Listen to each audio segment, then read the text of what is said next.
Carmel Friesen Chair in Public Policy at Berkeley. I think we pronounced that correctly. I think so. So, as you all know, Jesse is an economist, and his work has had a big impact in the areas of teacher evaluation, college going, school finance, and a number of other issues in education. So, and he's relevant for today's talk. He's the Berkeley director of the California Policy Lab. Yes.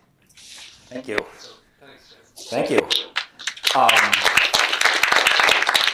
So I think Ashley told me that it had been told, you guys had been socialized that this is an econ style talk, yes. Which means I don't expect to get through many slides Yes. of that much. Normally I give little instructions around Good. that. So, and a reminder to people that we're being streamed on YouTube. So, You were looking at me as you said that. So just keep that in mind when you're asking questions. I said something snarky about some agency on one of these previous seminars and regretted it. So I will try to avoid that. So thanks for having me. It's nice to be here. This is very early work. The title is a little bit of a bait and switch because we don't actually have the student success part of the project yet. Let's see if I can make this go away. But it's going to be a mixture of descriptive evidence, and then we do have some RCT causal evidence at the end. But it's not on the student success part. It's more on the use of safety net programs by college students. And I will talk more about what the California Policy Lab is in a bit. But I do want us to call out my many collaborators on this project. This has been a big project of assembling lots of big data sets. And so we've got a team at the California Policy Lab who have been part of it and couldn't have done it without them. Okay. The other thing I will say is that these results are very preliminary. Particularly, I'll tell you when they are, when the most preliminary parts are. But it's possible that we will learn that we've gotten some part of the rules wrong, and then the results will be updated. Okay. No. Okay. So background to this project, there's growing evidence that increasing numbers of students, or large numbers of students, have trouble with basic needs. You hear stories all the time about students who are homeless, students who are hungry, or using food pantries. There's evidence that food insecurity is higher among college students than in the population at large. There's a recent RCT that found that giving students meal vouchers raised credit completion, raised graduation rates. It seems like this is a substantial problem for many college students. This reflects a kind of intersection of three trends that have been going on for the last couple of decades. One, everybody's well aware of, the college has gotten more expensive, particularly public colleges with fewer state subsidies per student. The costs have gone up. Often there's financial aid to offset that, but actually at the schools where the most low-income students tend to attend, they don't tend to have that much money for financial aid.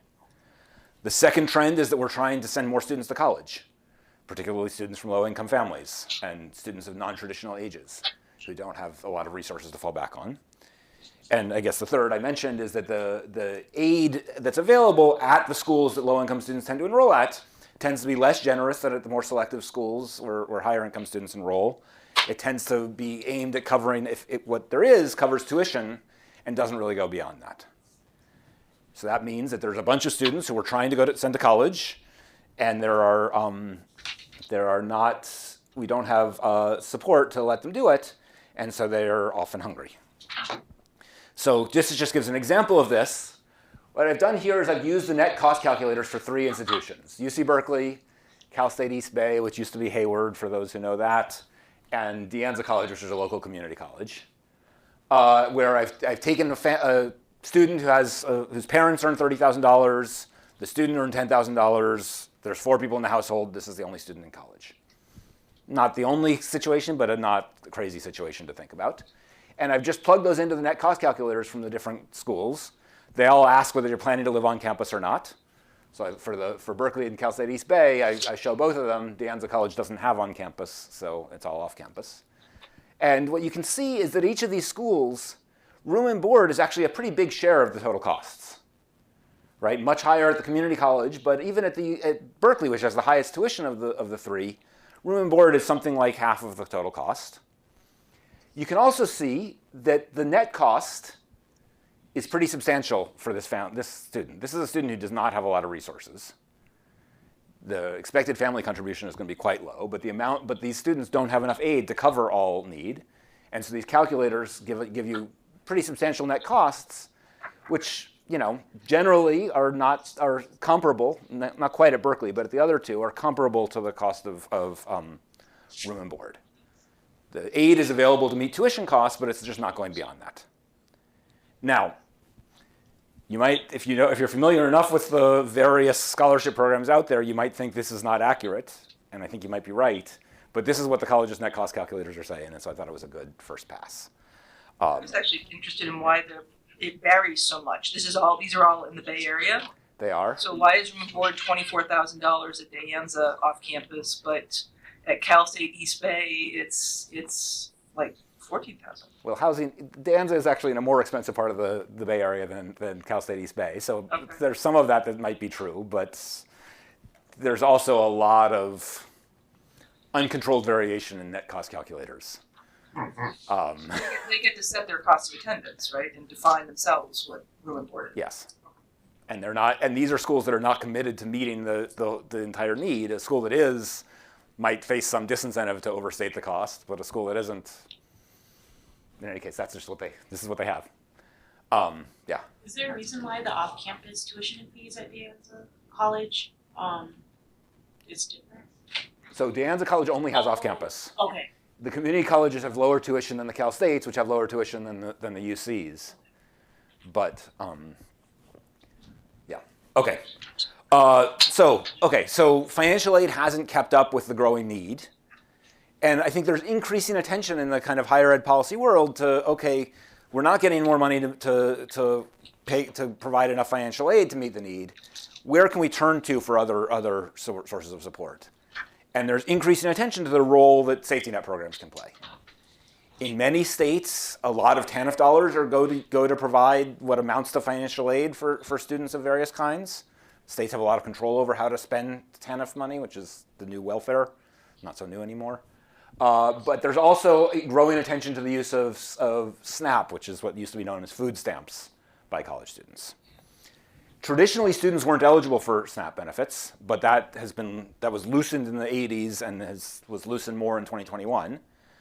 And so increasing numbers of students are on, but at least in California, there's been very little coordination between the SNAP program and the higher education institutions. That's also changing. The state legislature has required the colleges to have basic needs coordinators and the counties to allocate SNAP caseworkers to college students, but it's still in the early stages of coordination. And when we started this project, nobody had a good estimate of how many college students in California were on SNAP, just the number. And so the first part of this project has been, which you'll see, is just to try to measure what the participation rate is. So what is the project? What's the participation rate? How many students are receiving CalFresh benefits, which is, CalFresh is what California calls SNAP. Everything in California has to start with Cal. So there it is. So how many students are receiving? What I'll spend a lot of my time on is trying to measure how many students are eligible for benefits to try to get a eligibility rate and then a take-up rate. What fraction of eligible students are receiving. That I think is the main descriptive part of the project. And then last, I'll talk about some evidence on barriers to participation and whether there are things we can do to raise the participation rate among eligible students. And we'll have some RCT evidence that shows that in fact, yes, some fairly simple low-cost interventions do raise the participation rate. That's obviously not the end of the story. If an email raises the participation rate, presumably more intensive interventions would raise it more. But at least it shows that there is some room. And I think it's not surprising. This program is pretty opaque. Despite a lot of efforts, I think it's reasonable to assume that many college students don't understand the rules and don't understand how to get on. And so it's not surprising that just to provide them a little bit of information helps get some students on. The last part of the project, which I don't have results for yet, is to try to understand the impact of CalFresh Receipt on student success. Right? I think to understand the role this is playing, we really want to know whether giving students benefits helps them graduate, helps them make progress. But we don't have those results yet. Jesse, just one more bit of motivation Sure. for this is like CalSNAP or CalFresh, isn't that mostly it's federal dollars? It's all federal dollars, yes. So, like, That's one reason why colleges want it, why so states the want it. state has a very strong incentive to maximize like the share of students that Yes. are getting these benefits, if only to take some of the pressure off providing more grant aid. Absolutely. from the state. Yeah, I mean, if there were more grant aid available, it would be definitely in the state's interest to put people on SNAP rather than on financial aid. So how does getting SNAP or the other benefits affect financial aid eligibility? It doesn't really. I mean, the colleges could look at whatever they want in their financial aid applications, but as far as I know, they don't incorporate that. The expected family contribution is based on incomes. The net cost calculators don't ask for any information about it. I don't think it shows up on the FAFSA, does it? Like, there's no question. There's a question about whether you participate, but it doesn't ask how much you got. And there's also a question about WIC, but yeah. Just a question. I mean, is this going to just affect off-campus students? Because if you're on campus, are you required to take room and board and paying for dining hall passes and that sort of thing? So it's if you are ineligible for benefits if you are on a meal plan or on a sufficient enough meal plan. Not everybody on campus is on meal plans. And that's going to be a limitation of our eligibility estimates, is we don't know which students are on meal plans and which ones aren't. We'll talk about that. Could the university make its students eligible to use their SNAP benefits for a meal plan? That's a good question. It seemed like it would be in their interest to do so. You're not allowed to use SNAP benefits for prepared food. So I don't know how you would. Maybe you come up with something where there's a microwave and a bunch of groceries, but it wouldn't be easy. Okay. Nope. Let's try this again. Okay. So let me talk about the lab that we ran this under. The California Policy Lab is a center that Till von Wachter and I started about 7 years ago now, where the goal is to try to create infrastructure to support partnerships between researchers at the University of California and California government agencies. The agencies tend to not have that much research capacity, but lots of research needs. There are lots of academics at the university who would like to help out. But the reason we started this is I wanted to help out, and I was discovering that anytime I wanted to help out, it was going to be a 2-year process of negotiating data use agreements before we could do anything. And there were lots of potential projects that just weren't feasible with that cost. The hope was that we could really reduce the fixed costs of getting those projects started, set up ongoing data use agreements that could then fold in lots of projects that the agencies wanted done. And that's what we've spent the last 7 years doing. And so we've got a secure data system, we've got a legal infrastructure that supports the work, and we started out by just doing the projects that we had proposed to the agencies, but we're gradually working to bring in other projects that the agencies would like done with other researchers. And we've got the infrastructure supports that. We have sites at Berkeley and UCLA where Till is, and then we have affiliates throughout the UC. And many of the data sets can also accommodate non-UC researchers if the agency is interested in doing the work. So if you have projects, there may be options to support that. We try to span kind of social policy in the view that a lot of these issues of labor markets, of education, of safety net programs are really cross-cutting. And if you can't really study safety net programs without understanding how they interact with education, or labor market programs without understanding how they interact with health.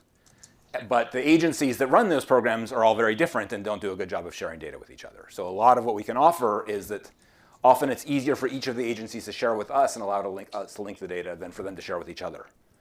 And so we've been able to link a bunch of different data systems together across these areas. We've had to kind of set the scope to leave some things out. So the question I always get is, do we study water policy? And we do not study water policy. We study individual level social policy data. Okay, so what is this project? This is a project that's a partnership with four primary agencies. We're bringing more in. with the California Department of Social Services, which runs CalFresh, with the Student Aid Commission, which administers the Cal Grant Scholarship, but also gets FAFSAs for every student in California who files one, with the California Community Colleges Chancellor's Office. It's a mouthful. I'm going to call it CCC rather than CCCCO, because I trip on that every single time. But they're the oversight for the California community colleges, which is the largest community college system in the country, not just because California is the largest state in the country, but also because California relies more on community colleges than other states do. And then the University of California Office of the President, which oversees the UC system. What we're missing here, you may notice, is the third public higher education segment, which is the California State University. They're not a part of this project, but we're hoping eventually we get them to join. So for now, we'll be looking at use of CalFresh at the community colleges and at the UC. We're in the process of bringing in 3 more data sets. Code for America has created an application, a web tool to apply for CalFresh benefits called Get CalFresh. That will allow us to see applications which may or may not lead to receipt of benefits, and we'll be able to see whether students are applying and not getting through the process. The California Department of Education has K-12 student records, which we're gradually linking in. And then we have something called the UC Consumer Credit Panel, which is credit records for everybody in California, which we'll be able to use to do a better job of seeing financial information for students who don't file FAFSAs. But none of those are here yet. The project has funding from IES and the Spencer Foundation, for which we're very grateful. Okay, so I'm going to talk about the rules for how students can get on SNAP a little bit, and we'll go more into detail later. Talk about the data, and then we'll go through 3 groups of results. Participation rates, eligibility and take-up rates. Both of these are just descriptive, just trying to come up with means. And then we'll have some evidence on a couple of RCTs we ran to try to increase take-up. Okay. So SNAP, as Tom mentioned, is a federal program administered by states. The feds set the rules. The states have relatively little latitude about how to set the rules. Since the feds are paying for it, they don't want to let the states decide to make everybody eligible. The eligibility is based on, I call it the household unit. It's really the food preparation unit. So you're supposed to apply as a group with whoever you prepare food with. In practice, we think students living with roommates probably would apply individually rather than with their roommates. Since the 1980s, there's a rule that says students are ineligible for SNAP unless they have an exemption. And let me talk a little bit about why that is. The eligibility is based on the household unit and based on the income of the household unit. There's no FAFSA in part of the application where they ask about how much your parents make. So almost every college student living in an apartment has a low enough income to be eligible for CalFresh, for SNAP. Many of those college students probably are not the people we're trying to produce these benefits for. So income is not your own current income is not a very good proxy for your financial need for college students. And so they said, okay, because of that, we're going to say students are categorically ineligible, but then we're going to create a bunch of exemptions that would allow them to be eligible, which are all basically things that are trying to indicate that you have need. So if you work more than 20 hours a week, 80 hours a month, that qualifies you as an exemption. If you're receiving TANF money, that qualifies you for an exemption. If you're receiving a Cal Grant scholarship that's paid for with TANF dollars, that gets you. If there's an interesting rule that if you're in your final term of enrollment, you can get on. I think the idea is when students are going out into the world to try to give them a little bit of support, but that probably does mean there are some not super needy students who are nominally eligible. If you're enrolled in what they call a program to increase employability, there are various kind of designated career-focused training programs, mostly at the community colleges. Those count. If you're the parent of a young child, if you're receiving work-study dollars, those all qualify. And then in the pandemic, they loosened the rules. One is if you have a 0 expected family contribution based on your FAFSA, then you're in, which is a much more transparent rule than most of these. And so it's a kind of easy thing to communicate to people. They also changed it so that if you're eligible for work-study but not receiving it, there are a lot of students who are eligible for work-study but not receiving work-study dollars because there's limited budgets for the program. Those also become eligible. Most of our eligibility estimates we're going to be looking before 2021, so that won't be part of the story we're looking at. But it is a useful change. These changes are about to expire next month. They were a COVID emergency policy. Are the students that you're studying, are they all just undergraduate, or are you looking at graduate students as well? I'm going to show you participation rate estimates for graduate students, but then when I look at eligibility, we're going to focus just on undergraduates. Yeah. What's the process of getting into the program, like, administratively? So you apply these days through getcalfresh.org, this website, and then there's an interview with a county caseworker, which may vary across counties exactly how that works, and then you have to provide the documentation that you're eligible. I have a quick note. I'm so sorry. I'm speaking on behalf of the Zoom audience. They've asked if you can press the button on your microphone, so that way the virtual community can also hear the questions. So sorry. It says push on your microphone, so anyone asking questions, if you could do that. And I'll try to remember to repeat them. Thank you. I'm just curious about undocumented students or non-U.S. citizens in California. You have to be a citizen. You do have to be a citizen. You have to be a citizen. So, yes. Other questions? Okay. So measuring eligibility for us is not so easy because none of these things are all that easy to observe. But also for a student trying to figure out if they're eligible. It's not that hard to figure out whether your income is below 200% of the poverty line. That's a fairly straightforward thing. But all of these are a little bit tough. When you get a letter saying you're getting a Cal Grant, it doesn't tell you which dollars they use to pay for it. You'd have to know the rules to know that. Work study, maybe you would know, but none of these these rules are all that easily accessible. And we spent many hours trying to understand the rules to be able to get to the point of being able to explain them, hopefully correctly. Does this depend on dependency status at all? So you didn't push your button. So does this depend on dependency status? So it depends on who you prepare food with. So it's not like the FAFSA where your financial aid eligibility depends on whether your parents, we think your parents could be asked to support you. If you're not living with your parents, then your parents' income doesn't count. Which is why they need this extra set of rules for students because it's not otherwise not capturing your real need. Okay. Just to frame things, to give you an overview of the higher education system in California, there are 3 public systems: the community colleges, the Cal State, the UC, and then there are private. There's about, this is give you a sense of the scale, there are about 1.2 million undergraduates at community colleges, 400,000 at Cal State, 200,000 at UC, and then about the same number in private. If you want to look at some plausible measure of students in need, you could look at Pell Grant recipients. It's not perfect, but it gives you some estimate. There's about 300,000 Pell Grant students enrolled at California community colleges, about 200,000 at the Cal State, 80,000 at the UC, and 100,000 in private schools. I was sure this was wrong at first, but there's a lot of private schools that are not the ones you think of as private schools that are getting Pell Grants in California. Okay. Okay, so again, we're going to be looking at the community colleges and the UC, which together are a little bit more than half of the Pell Grant recipients in California. We are hoping eventually to bring in Cal State. The private schools are not really on the agenda because there's nobody who could provide us the data for them. Okay, so partners for this project, the California community colleges is obviously an important one. That's really their main focus. There are 116 campuses of the California community colleges. I said 1.2 million on the previous slide, 1.4 million here. It depends. There's all sorts of questions about whether you count students who are in non-degree programs.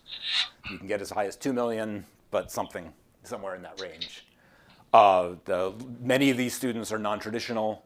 They're older. They have children. They're taking a class or 2 part-time while they're working. But the design of the California community college system is it kind of leads to certificate programs or associate degrees or to transfer to the 4 years.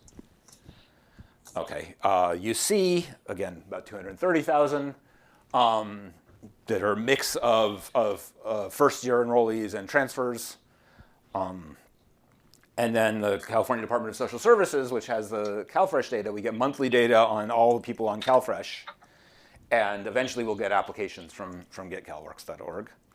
And then the last partner is the Student Aid Commission, which gets FAFSAs from the federal government for anybody in California and anybody who lists a school in California on their FAFSA.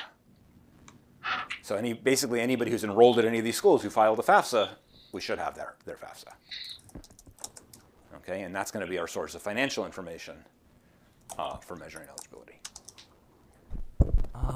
Yeah, sorry if I didn't understand something. Monthly data here, what's getting updated every month? What's the... We're not getting a pull every month, but we have indicators for whether you were on CalFresh in January, in February, or in March. Can you remind me how long ago? Have I used up all my time already? So we usually go through 5:35 or 5:40. Okay. Okay. You're talking, then Great. we can save some Perfect. 10 minutes at the end for discussion. Somehow I got in my head it was 5:15 and I started. Yeah, no. Okay, good. Okay. So how does this linkage work? This is what we've spent a lot of the last couple of years on. The data we have are pretty sensitive data. You have individual level data on financial circumstances, enrollment data. There are all sorts of privacy concerns about that. We never see any of the personally identifying information. We don't see names, we don't see social security numbers, we don't see birth dates. But we need to use those to link across the systems. So we've worked out a system where each of the agencies hashes the data, encrypts the PII. They all use the same, basically, password. It's called a SALT to hash it. So we set up a phone call where all the agencies talk to each other and they all agree that the SALT will be open sesame. I hope I didn't just guess what they used. They all agree, they all hash it. Then they take off the original PII and they send the data to us. And we have them hash not just the first name and the last name and the social security number and the date of birth, but also the first 3 letters of the first name and the first 3 letters of the last name, and various permutations of the social security number that would allow us to identify if matches, even if they transpose 2 of the digits. So that allows us to do at least some fuzzy matching, right? If we're not great at the Thomases who are sometimes listed as Toms because it's spelled different, because the first 3 letters aren't the same. Or the Tomases. The Tomases were okay, because then you get TOM. It's the THOM that screws us up. But we can get at least some fuzzy matches. So they all send the data to us. We have it on our server. We deduplicate to 1 record per student per year from the colleges. And then we link it to the FAFSAs and the CalFresh records based on the first name, last name, date of birth, and social security number. Again, doing our best to identify the fuzzy matches. One of the challenges in this is we don't have ground truth to be able to know whether we have the match is correct. But I'll show you some evidence that we think the match rate looks pretty good. Right? There's no measure out there of how many college students are receiving CalFresh that we can use to compare this to. That's the whole point of this project. But we think we do a pretty good job. And it's not that surprising that names and social security numbers are pretty accurate on these particular data sets. Yeah. Jesse, how about if you got Push your button. Oh, sorry. So Jesse, how about if you persuaded students in their application to UC or the community colleges to allow you to share the information from the FAFSA with the application for CalFresh? Yeah. So if so you wouldn't even have to have the students clicking the button to go over at the CalFresh apply, but instead you just forward the information over, and maybe more students would just automatically become eligible. They'd still have to meet with the. I think it's a great idea. We should do that. I mean, there's another version of it where the financial aid office, since you already are interacting with the financial aid office, they could talk to you and say, hey, you look like you're eligible, why don't we take your information over? You give permission and then they just do it. Or you could have a caseworker sitting in the financial aid office. They don't even have to schedule a separate interview. I think there's a lot that you could do to try it. Yeah, exactly. I think there's lots of room to do better than we do right now on that. Does everyone receive the same amount, or is it based on income? It's based on income, although one of the COVID changes that everybody receives the same amount. Everybody gets the maximum amount, and that's about to go away. And so a lot of people who will stay eligible will see their benefits reduced next month. Is it or prior to that? Almost everything we're going to be looking at is prior to that. And we're not going to be looking at amounts at all. Although I think that's on the agenda. Okay. Okay. No. Okay. So here's the evidence I have that we think the match rate is pretty good. The Student Aid Commission administers the Cal Grant. And so their data set says the Cal Grants are paid directly to colleges. So we have for each student in the CSAC data whether a Cal Grant payment was made and to which college. Then we can go ask whether we successfully link that student, that record to an enrollment record at that college. And when CSAC thinks it made a Cal Grant payment to a community college, 98% of the time we find the student at that community college. When CSAC sends it to the UC campus, 100% of the time we find that student at that UC campus. So we think that's pretty good evidence that we're successfully matching students. Now it is the case that when they send it to a UC, we also sometimes see the student enrolled at a community college, but that's actually real. There are some students transferring, but there are also some students who are co-enrolling and taking classes at both in the same academic year. So we're not too worried about that. I should say these 100%, if I put more decimal places on, it would be 99.9%, but something like that. But we do a pretty good job. Of this, when they send the payment to some other system, to a CSU or to a private, that's an opportunity to see if we're overmatching, if we've got some false positives. We never see those students enrolled at UCs. We do sometimes see those students matched to community colleges. Again, we think that's probably real. So this looks to us like evidence that this match is pretty successful as these things go. It's not perfect. I'd like that 98% to be 100%, but it's pretty good. Okay? Okay, so first question, how many students are receiving CalFresh benefits? We're going to focus on an academic year concept. So we're going to say for all the students who are enrolled, give me 1 second, at a particular college in a particular year, how many students were receiving CalFresh benefits? And the way we're going to define it is, were you receiving benefits during one of the terms when you were enrolled? So if you were enrolled in college in the fall, but not in the spring, and you were getting CalFresh in the spring, but not in the fall, we're going to call that not receiving benefits as a student.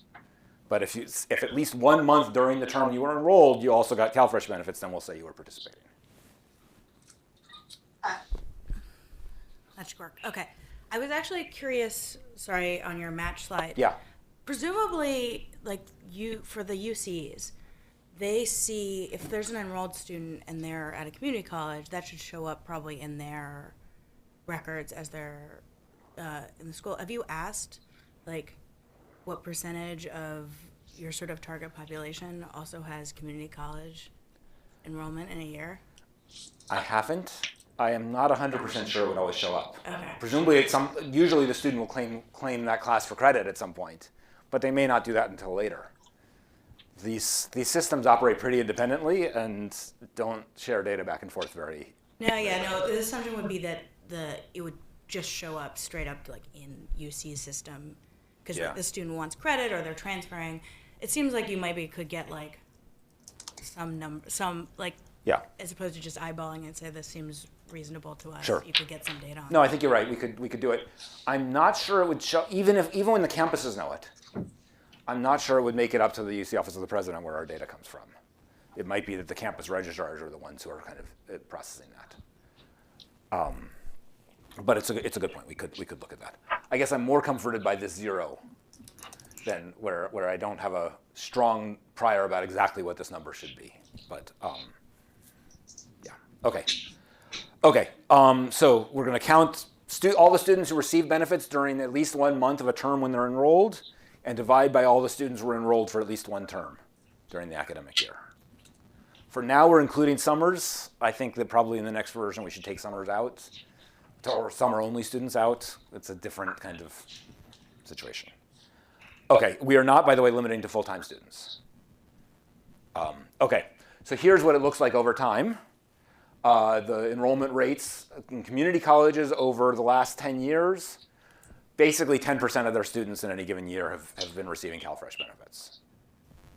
For the UCs, it has not been stable.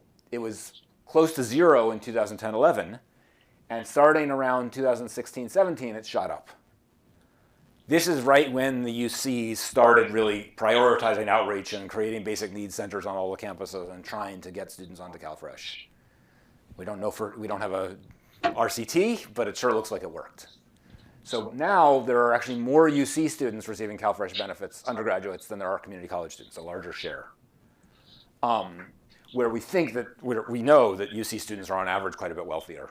There's probably lower need in that population. Graduate students has also gone up. 6% of UC graduate students are receiving CalFresh benefits. Okay. Okay. So that adds up to a total of there's like 200,000 community college students receiving benefits in the most recent year, 29,000 undergraduates, and 4,000 graduate students. We don't yet have 21-22 data, so I don't know that. Okay. We can look at estimates by campus. There's some actually surprising patterns. Yeah. So I'm wondering about part-timers, and I'm just thinking the community colleges have a lot more people who are like taking one class but working. Yes. And I don't know what it's like for the UC system, but I'm wondering if we manage to basically hit everybody who is does taking one class qualify you? To be in our data? Well, you wouldn't be able to get financial aid, so you're not in the FAFSA data. So you might file a FAFSA even if you didn't know you were going to take one class, but you're right. We wouldn't have eligibility number. We wouldn't be able to measure your eligibility if you didn't file a FAFSA. But this participation rates are not limited to FAFSA filers. Right. We don't need the FAFSA for that. Right. So the denominator is all students. Yes. And a lot of them are loosely attached. Yes. So I'm kind of. I will show you estimates that show part-time and full-time students separately for community colleges. There aren't really part-time students at the UC, at least at the undergraduate level. Okay. So across campuses, the campuses that enroll the most low-income students are Merced and Riverside. That they're the least selective of the campuses. They're in the lowest income areas of the state. All the rest of them are in the very wealthy coastal areas.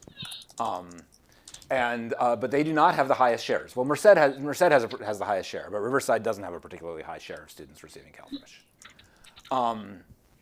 The Santa Barbara actually is the second highest.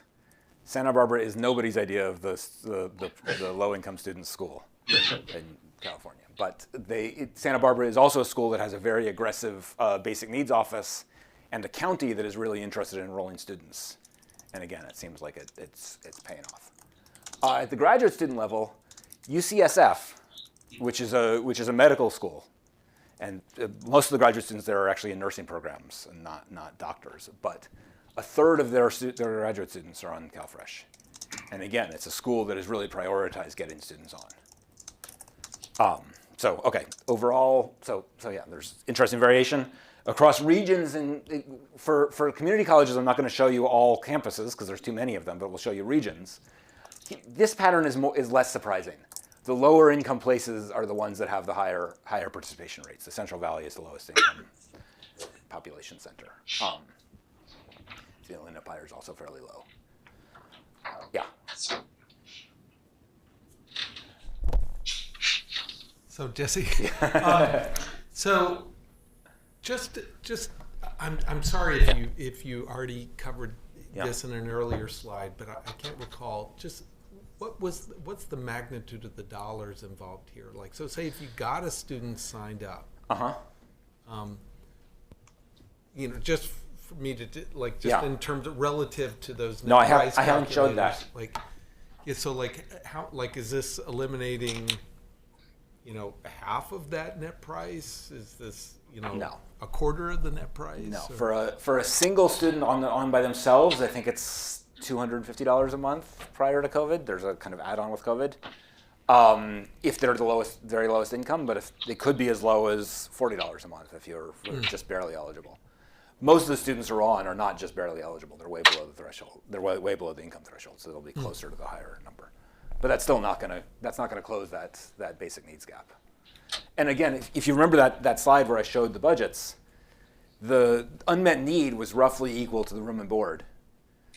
At best, CalFresh is going to meet the board part. It's not going to pay your rent And so that's a big piece. Yeah.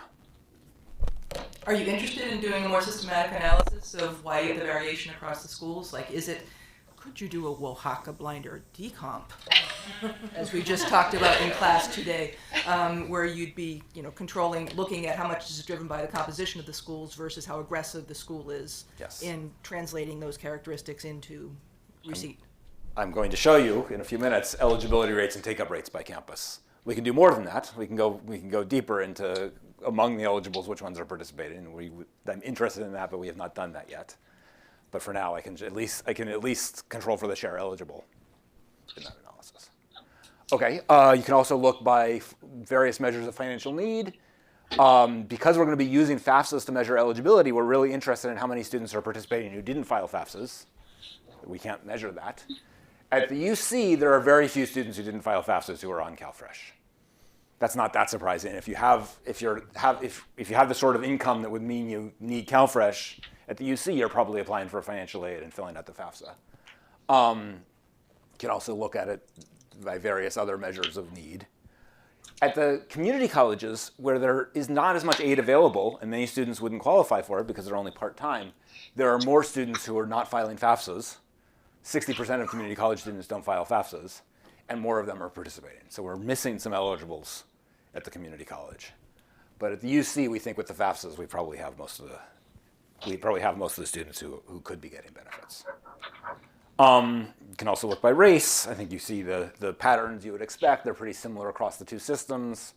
Higher participation rates among black students. At the UC, but not at the Cal State, you have higher participation rates among Hispanic students.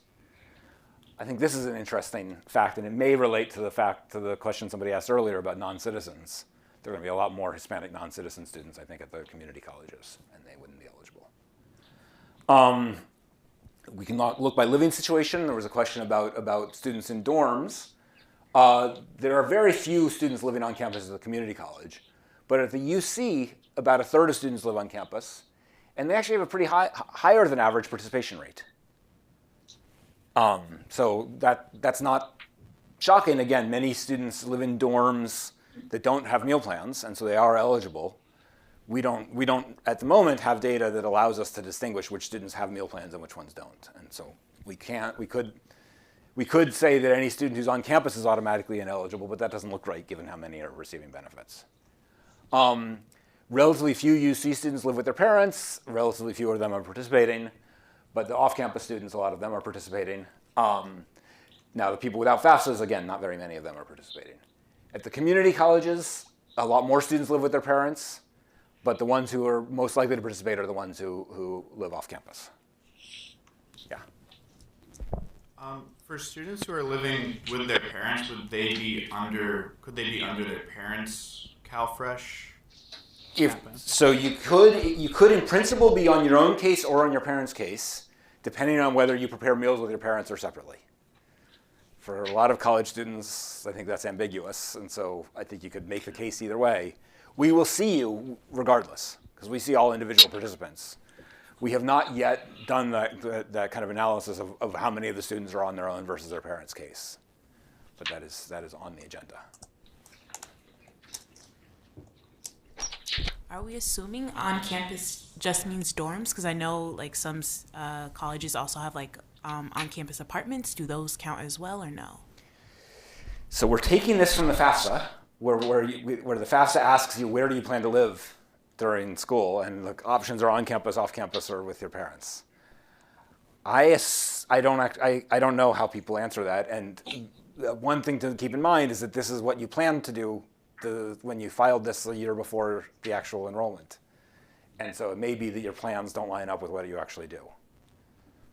But this is what we've got. Okay.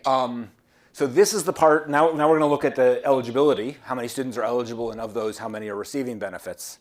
This is the part that's most preliminary. So it's possible we have some of the rules wrong. It's possible we have some of the rules right, but not the way they're actually enforced. And so we're still working on this part, but I think it's at least useful. So let's go through the process of determining eligibility. This is the simplest version we could come up with after years of, we have a much more complicated version that captures all of the complexities, but this is one version of it. So first question, are you a citizen? If you're not eligible. Easy. Second, is your income low enough? Is the income of the relevant housing unit below 200% of the poverty line? Okay. If it is, then we're going to ask whether you're a student, as CalFresh determines it, under the CalFresh rules. If you are a student, then you're only eligible if you meet an exemption. If you don't have an exemption, then you're not eligible. If you're not a student, you're eligible. If your income is not low enough to meet the threshold, if you're a student, then you're automatically ineligible. There's no other way around. But if you're not a student, there are various safe harbors that would allow you to be eligible even if your income's too high.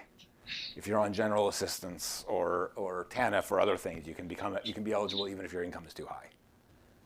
So we're going to try to proxy for each of these decision points to come up with a measure of whether people are eligible. And I'll go through each of them in turn. Okay? So citizen is easy. We have that in the FAFSA. One of the questions on the FAFSA is whether you're a citizen. We also have it in the enrollment records. So we think we do a pretty good job of measuring citizenship. Student status. So I said that there are special rules that say students are ineligible. In order to have that, you have to define what a student is. A student is somebody who's enrolled at least half-time, who's between 18 and 49. Okay, and physically and mentally able to attend school and work. That we're not going to be able to proxy for, but in any case. These are all students enrolled in school, so presumably they're able to attend school. Okay, so we're going to have age and enrollment from the enrollment records. To figure out whether you're more than half-time, we're going to add up across, if you're in multiple campuses, we're going to add up your enrollment share across all of those campuses within the system. We're not going to add together community college and UC enrollment shares, although we probably should. But we will at least add up if you're enrolled in 3 different community colleges, which is not uncommon. Okay, we don't have a proxy for disability that we can use. Okay, so those are the easy ones. Income we're going to take from the FAFSA. We have to what they do is they add up the income for your household, compare it to the federal poverty line for your household, and so these are the monthly gross income limits depending on your household size. We have to figure out what your household size is, and we have to figure out the income of that household. So we're going to use the FAFSA plans for what you said your housing situation would be on the FAFSA at the school where you actually wound up enrolling. So we're going to go back to we see you're enrolled at Berkeley. We're going to go back to your FAFSA last year. When you filed your FAFSA last year, you listed 4 schools that you wanted your FAFSA sent to. Hopefully one of them was Berkeley. And when you listed Berkeley, you said what your living situation was going to be, whether you were going to live on campus or not. If you said you were going to live with your parents, then we're going to say your household size is you and your parents' household. If you said you were going to live on campus or off campus, then your household size is just going to be you plus your spouse and children if you have them, which the FAFSA tells us about. Once we have the household size, we're then going to use the corresponding income variables from the FAFSA to figure out what your income is. So if you said you were living with your parents, then we're going to include your parents' income. If you said you were living on campus, then we're not going to include your parents' income, but we will include your spouse's income if that's there. Okay. Now there are a few rare circumstances where you say you're living with your parents, but you didn't report your parents' income on the FAFSA, and then we won't be able to calculate your eligibility. But that is an unusual circumstance. Okay, and the income we'll use is the adjusted gross income, which corresponds as close as we can to the CalFresh measure. It's not perfect. One thing to mention is that all of the income measures are annual. CalFresh eligibility is based on monthly income. We don't have an ability to measure kind of fluctuation over the course of the year. It's clear that there's some smoothing that happens in the eligibility process anyway, because monthly income is just too volatile. There are many people who would become ineligible for CalFresh every month that has 5 Fridays, if you actually followed the rules, and then they don't follow the rules exactly that closely. Yeah. So if you're an incoming freshman coming from high school, going to live on campus, what's your income? It's whatever you reported as your earnings on the FAFSA. But you're like a high school kid. Well, let me come back to the timing issue. We're going to try to go to a future FAFSA to find your income in the year when you were enrolled, if we can. So it's basically your part-time work. Yeah. If you're like at Cal. Yeah. If you're at community college, it could be that you're working full-time and it's a full salary. Yep. But the short version is that almost all students who are living on campus, who are not living with their parents, have low enough income to be eligible. They meet the income criteria because it's very hard to be enrolled in school more than half time and also be earning enough to get you above the 2 times the poverty line. Okay, if you have a spouse who's earning more, then you might not be. Okay, so this is the timing issue. The FAFSA has a mixture of information about what's going on right now when you fill out the FAFSA, what's going to happen in the future, and what's happened in the past. We would like to know in fall 2017, when we're going to try to measure eligibility, what we want to know what your circumstances are then. So we're going to mix and match FAFSAs where we can. So if we want to know your marital status in fall 2017, the best way to know that is to look at the FAFSA you filed in fall 2017. Right? Because it doesn't ask you, will you be married next year? It asks, are you married now?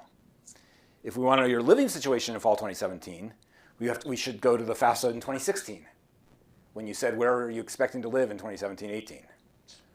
If we want to know your income in fall 2017, we have to go to your 2019 FAFSA, where you report your income from 2017. So that's what we're going to try to do.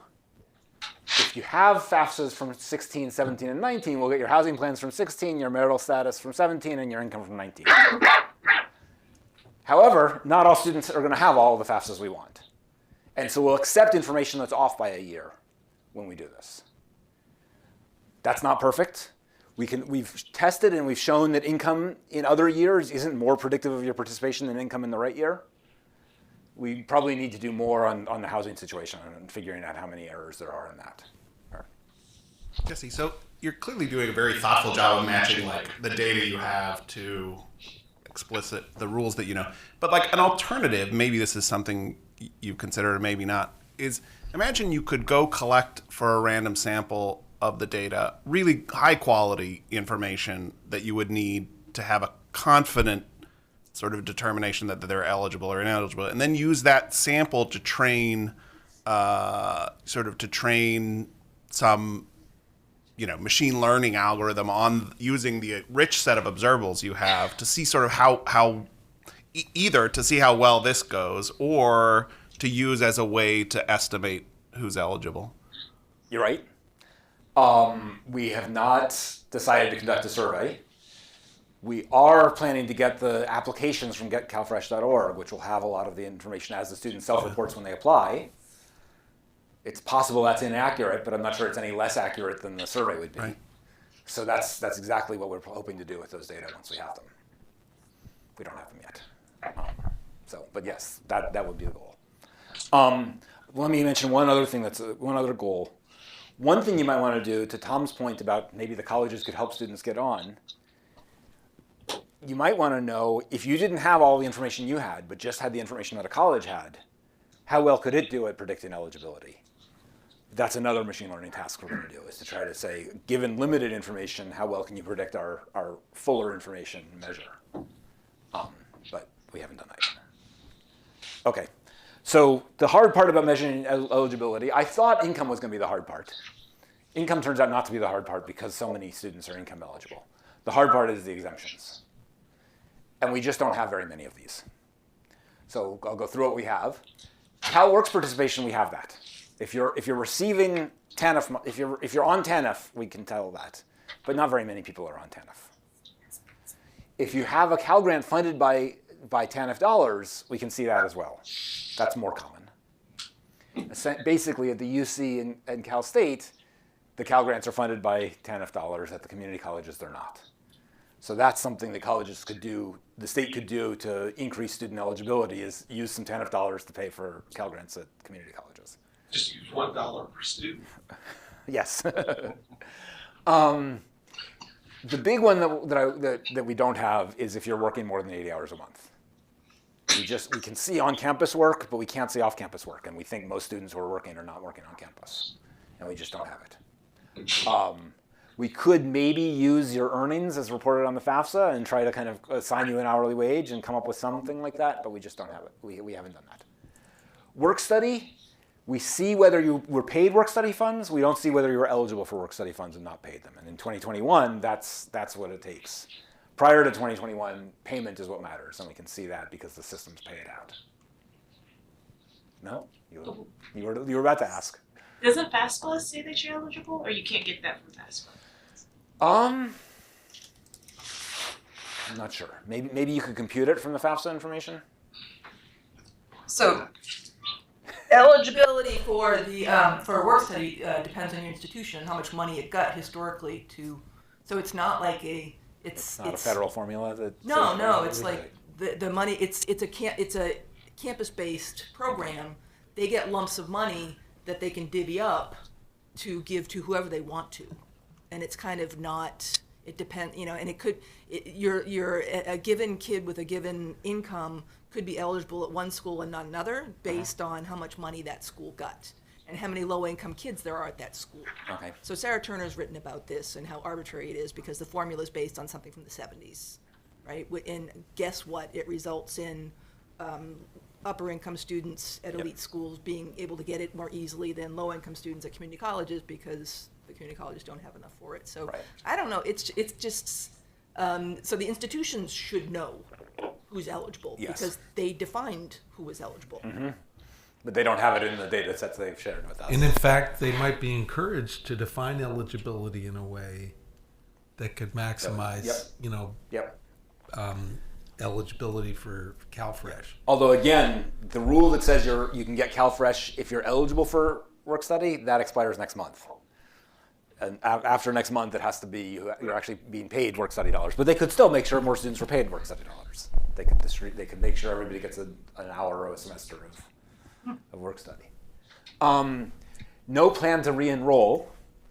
We don't know what students' plans are, so we're going to use the last semester they were actually enrolled and say that they have an exemption in that semester. We probably need to play with that. This is different in kind than the others, and we probably want to worry about the fact that there are a lot of students who become eligible for that who probably aren't close to eligible by any other metric. Participation in a program meant to increase employability. Many, but not all of these programs are recorded in the community college and the UC data. There are local programs that don't make it up to the system level data sets. And so we can observe some of them, but not all of them. We'll do what we can. Parent status, we can see that. We're going to use WIC receipt in the CSAC data or single parent status in the community college data. We could probably do a little better than that because the FAFSA has a measure of whether you have children, at least for some students, but it doesn't have whether you have young children, so it's not perfect. So that's what we're going to do. We know we're missing some exemptions, but this is I think we don't see a way to get closer with the data we've got. Okay, the last thing, which is going to be less important, is if you're not income eligible and you're less than half time, there are these various safe harbors that we can't really do anything about disabled. We can see if you're elderly. We can see if you're on CalWORKs. There's a slightly looser income definition. We can use that. We'll try to do those, but they're not as important. Okay. Now, the issues we can't deal with. We talked about this income measure. We have income information only if you file FAFSA, only in the year that you file. That may not be the year that we want, so we're going to be importing income data from other years. That introduces some error. The fact that we're using annual earnings rather than monthly earnings introduces some other error. That's what we're stuck with until we can get the application data. We're not incorporating the fact that people on meal plans aren't eligible for now. We can do more on that. One thing we've thought about is saying that if you're a first-year student at UC in a dorm, then we're going to assume you're on a meal plan and make you ineligible, because that seems to be the ones who are mostly on meal plans. We're missing some types of exemptions. We talked about that. We're going to introduce, so we started out trying to measure eligible, ineligible. We don't have a FAFSA for you, so we can't tell as three categories. We're going to introduce the fourth category, which we're going to call potentially eligible. There are two groups of these. Most of them are income eligible students for whom we don't see an exemption. We know we're missing some important exemptions, so if you have one, then you're eligible. We just don't know about it. But there's another group, which is students who have exemptions or non-students whose incomes are a little bit above the threshold. Because we don't trust our income measure that much, we think there's a bunch of those students who are bouncing above and below, and so many of those students may be eligible as well. Turns out there are relatively few of these. Most of the potentially eligible are the people for whom we don't see the exemptions. Okay, so here's our best estimates of eligibility. We can only measure eligibility for people who have FAFSAs. So at UC, that's about half of students. Among those who have FAFSAs, it looks like about half are apparently eligible. So that's about a quarter of the whole student population. And this, by the way, is 2017. 9% of FAFSAs are clearly ineligible. Their incomes are too high. And a good chunk are these potentially eligible. Their incomes are low enough, but we don't see an exemption for them, and so we're not sure whether they're eligible or not. At the community colleges, a smaller share have FAFSAs, and a smaller share are apparently eligible than at the UC. Again, we don't think it's because the community college students are less needy, but because the way the rules work, they just don't have that indication. A lot of them look like they're not eligible. And what's driving this? Well, a lot of community college students are living with their parents. That means their parents' income counts. And so their income plus their parents' income is above the threshold. So they're not eligible. But if they moved out, they would be. And then there are the potentially eligible ones. Okay, and then what fraction of each of these groups is on CalFresh? It looks like the take-up rate among these students who are quite confident are eligible at the UC is about 11%. So there's a lot of eligible students who are not receiving benefits. This 4% says, hey, we got it wrong. These are students who, as best we can tell, they're not eligible, but they're receiving benefits. And then this group that we were worried there would be a lot of them receiving benefits because they were eligible and we just couldn't see it. Actually, not very many of them are receiving benefits at all. So that's interesting. At the community college, the take-up rate is quite a bit higher. The share, there's not a lot of ineligible, no more of the ineligible students are receiving benefits. And then the potentially eligible is a bigger issue. The missing exemptions is a bigger problem here. Okay. One thing we were worried about is the fact that we're mixing and matching data might mean that we've got the timing wrong. And so we can ask, what if a student doesn't look income eligible this year, but they look income eligible in some other year?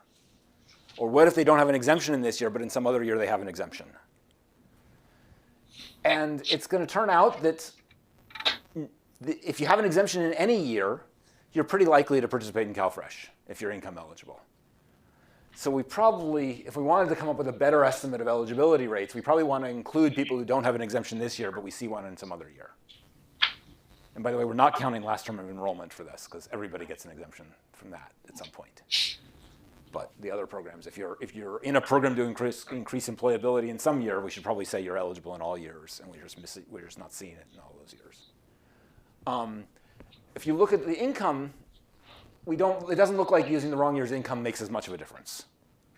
The incomes look like they're fairly stable, and there aren't, of the students who look like their income is too high this year, but not in some other year, not that many of them are participating. So that's what best we can do. And we think so again, this points to the exemptions being a bigger hole in our measurement than the income measures, as best we can tell. Is that a question, Dan? No. Okay. Okay. If you look by housing plans, the take-up rates are not that wildly different across the different kinds of living arrangements, but the share of the eligible students coming from each of these groups is quite different. If you look at which community college students, if you look at community colleges who we know have exemptions, and you array them by where their income is relative to the threshold, the participation rates are much higher for the students who are way below the threshold than for the students who are close. That's consistent with the idea that our income measure is just wrong. But it's also consistent with the idea that these students may not feel as food insecure and it just might not occur to them to go apply for benefits even if they are eligible. We'll know more about that when we get the application data. Okay. I'm going to skip over the campus. Well, actually, Sue asked about this. So here's the campus level. Here's our estimate of campus differences in take-up rates among the eligibles. And here you see Merced does well. Riverside still doesn't do great. Santa Barbara still does very well. Davis does pretty well here. The county where Davis is another one that tries pretty hard to get students on and doesn't have that many people who aren't UC Davis students, and so it's a bigger focus for them. Okay. If you look by region, the take-up rates are more similar across regions, with a higher take-up rate in the Central Valley, even conditional on eligibility. It may be those students are more needy, even conditional on eligibility in the Central Valley, but could also be that the schools are better at getting people on. I'm going to just skip over to get to the end, so let me skip through all this. So just the overview of the eligibility estimates. Among UC students, about half of students who file FAFSAs, or a quarter of all students, look clearly eligible for CalFresh, and about 11% of them are on benefits. At community college, it's about a third of FAFSA filers, or 12% overall, are eligible, and take-up rates is about 30%. Housing status is a big issue. Basically, if you live with your parents, you're much less likely to be eligible. Our proxy is not great. Maybe we can do a little better than that. And we're just missing a lot of exemptions, so our eligibility estimates have to be lower bound. Let me quickly talk about these experiments, and I know I'm out of time. So in 2021, I mentioned that part of the COVID relief was they broadened eligibility. Students who had 0 expected family contribution were eligible. That's a really easy to observe thing, and CSAC can observe it on its own without seeing anything else. And so we worked with CSAC to do and with the Department of Social Services to do outreach to students who had 0 EFC. So we have 2 different experiments. I'm actually a co-author on only one of them. This one was done by the People Lab, which is Elizabeth Linos's group, but we done through CPL, and so I'm gonna, 5 minutes, okay, thank you. Okay, so we're gonna reach out to students who had 0 EFC, and so we knew they were eligible. Some of those students were already on. We're gonna exclude those from our analysis. Some of those students were already eligible. We're gonna include them. Okay, so experiment 1. CSAC sent emails to everybody who had a 0 EFC. They randomly sent them out over 2 weeks. In LA County, they did it over 2 months because they were worried about sending millions of students to the CalFresh office, to the county office, all at once. We got them to randomly assign which day students were sent it. They made a mistake. One day's emails didn't go out, and they sent the second email to the first day's group. So that means we can compare. We actually have a control group, even though we didn't think we were going to have a control group. And we have a double dosage group. Okay, and so we can measure, we can see the effect of 2 emails rather than 1. And because students were randomly assigned to days, we think that works. In experiment 2, this was done by the Department of Social Services. The CDSS sent them an email. This happened a few months later. It wasn't quite as early as this one. And they were randomly assigned to 1 of 4 emails with different kind of behavioral messages. There was the basic message, there was a simplified message, there was one that was meant to reduce the stigma associated with receiving benefits, and there was one that was meant to say, this is going to be enough for you to eat, to try to test which of these mattered most. Within each of these groups, half of them got, or a fraction of them got a postcard following up on the email. And the postcard messages were aligned with the email messages. They used similar language. There's no real control group for this experiment. So we're going to use the original message, no postcard, as the comparison and look and see whether other messages were more effective relative to that. For experiment 1, we're going to look at whether you actually enrolled. For experiment 2, for reasons I'm not going to go into, we're just going to look at whether you applied for benefits. Okay, within a few weeks. So experiment 1, the emails look like they worked. Getting an email led to somewhere around 2% of students to apply for benefits within a week of receiving the email, and about 1% of them wound up enrolled in the program. Okay, and again, this is comparing people who got 1 email to people who got 0. You got about twice the effect for students who got a second email, just a day later. I think a plausible interpretation of that is nobody opens their email. And so if there was some effect of this conditional on reading it, and sending you a second email made it twice as likely that you would actually see the email. Okay, so there's a kind of nice timing feature to it, which is in LA County, some of the emails were sent in February and some were sent in March. So we can look at the February enrollment, and we see that people who got the emails in February had higher enrollments in February, where the people who got the email in March were no different from the control group. But then by March, they all catch up. And so we see that the people who got no emails in April, about 3.5% of them were enrolled. About 4.5% of the people who got one email, and 5.5% of the people who got two emails. So it looked like the emails worked. We can also match to our enrollment data and try to figure out whether you were already eligible. So what I'm showing you here is the effect of getting emails among all students who were enrolled at community colleges in the spring 2021. This is consistent with what we saw in the graph a minute ago. One email raises your probability of being enrolled by about 1 percentage point. Two emails raise it by more than double that in this subpopulation of people who are at community colleges. We can then break them out by what their status was in fall 2020. There's some who weren't enrolled at all in community college in fall 2020. There's some who were enrolled and are already on CalFresh. There's some who were enrolled and not on CalFresh, who are ineligible in the fall, who we think were eligible, who we think were potentially eligible, or who hadn't filed FAFSAs. We see the largest effects among the people who are already eligible. But we see effects they're fairly stable across the groups. It doesn't look like there's one group that is clearly different. You might have thought that the eligible students were already on if they needed benefits. And the big effect would be the students who weren't already eligible. That doesn't really look like that's what's going on. It looks like there are a lot of students who are already eligible who get an email saying, here's a simple rule, you're eligible, got them to enroll. So I think that, again, this is 2 emails. This is not a very intensive intervention. There's probably room to do more than sending a couple of emails and get students on.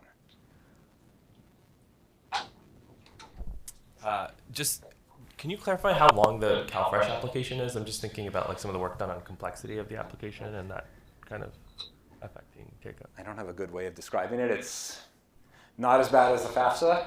Okay.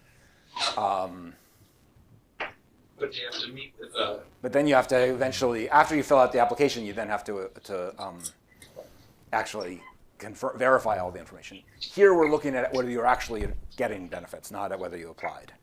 The effects were larger for application. Okay, experiment 2 also looked like it,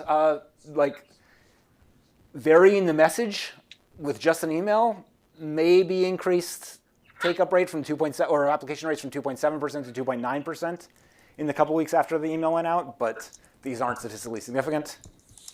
But following up with a postcard had a big effect. Again, consistent with the idea that it's not the specifics of the messaging, it's getting people's attention is what works. Okay, I'll skip over this. Let me just talk about where we're going from here. We're going to try to improve our eligibility measures. I think working on the housing plans is a really big part of it, and then using the Get CalFresh data to test the assumptions we've made in trying to map to eligibility. We want to learn more about outreach.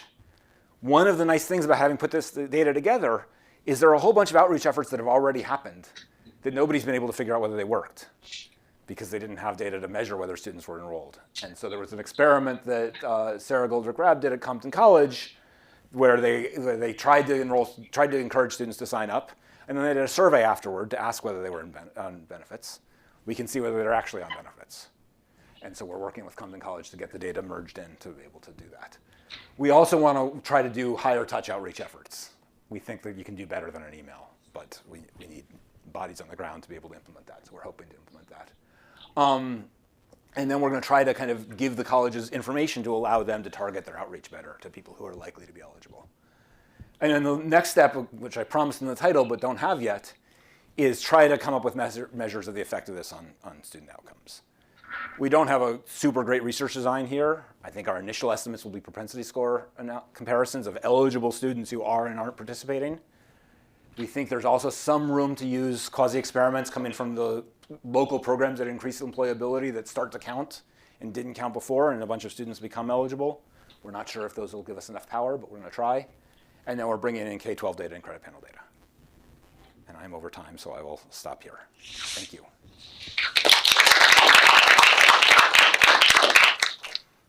So thanks, Jesse. I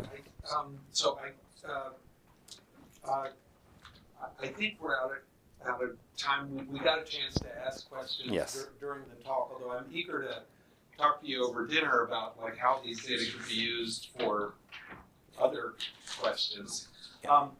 But while I've got folks here, I just wanted to mention that our next seminar is with Bo Jackson on April 11th, and he'll be presenting on what impacts can we expect from school spending policy, evidence from evaluations in the U.S. So thanks, everybody, and we'll see you next time, April 11th. Thank you.